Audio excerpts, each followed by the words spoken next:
Sementara itu di informasi lainnya, Mahkamah Kehormatan DPR akan menggelar rapat untuk menentukan nasib Setia Novanto Rabu esok. Ya, jika terbukti melanggar kode etik, Ketua DPR ini akan mendapat 3 ancaman sanksi.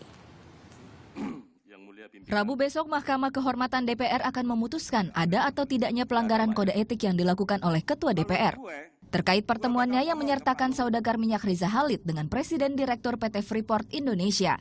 Sebelum membacakan putusan, MKD akan menggelar rapat konsinyering. Nantinya masing-masing anggota akan membuat pertimbangan, pendapat dan kesimpulan dalam bentuk keputusan hukum yang bersifat etika. Atau gimana? Pertimbangan hukum, terus membuat pendapat akhir dan kesimpulan tentang pelanggaran hukum dalam bentuk etika. Pendapat akhirnya itu dibuat bersama-sama gitu. Oh, enggak, masing-masing. Terus nanti akan dilihat siapa yang lebih banyak menyatakan A, siapa yang menyatakan B. Berdasarkan Undang-Undang tentang MD3 Pasal 147 Ayat 8, setidaknya ada 3 ancaman sanksi yang dapat dijatuhkan kepada Ketua DPR Setia Novanto. Pertama, sanksi ringan berupa teguran lisan atau tertulis. Kedua, sanksi sedang berupa pemindahan keanggotaan pada alat kelengkapan DPR atau pemberhentian dari jabatan pimpinan DPR atau pimpinan alat kelengkapan DPR. Ketiga, sanksi berat berupa pemberhentian sementara paling singkat 3 bulan atau pemberhentian tetap sebagai anggota DPR.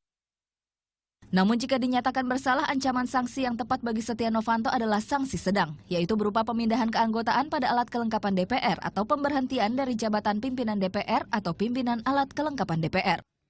Pasalnya, Ketua DPR bukan kali ini saja melanggar etika. Sebelumnya, Novanto pernah dijatuhi sanksi ringan saat menghadiri kampanye Donald Trump di New York, Amerika Serikat. Tetapi, karena sanksi ringan itu sudah pernah dijatuhkan sebelumnya, ya maka yang paling logis adalah minimal sanksi sedang.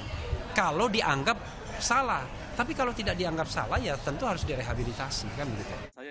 Keputusan Mahkamah Kehormatan DPR akan segera diumumkan sebelum masa reses DPR pada 18 Desember mendatang.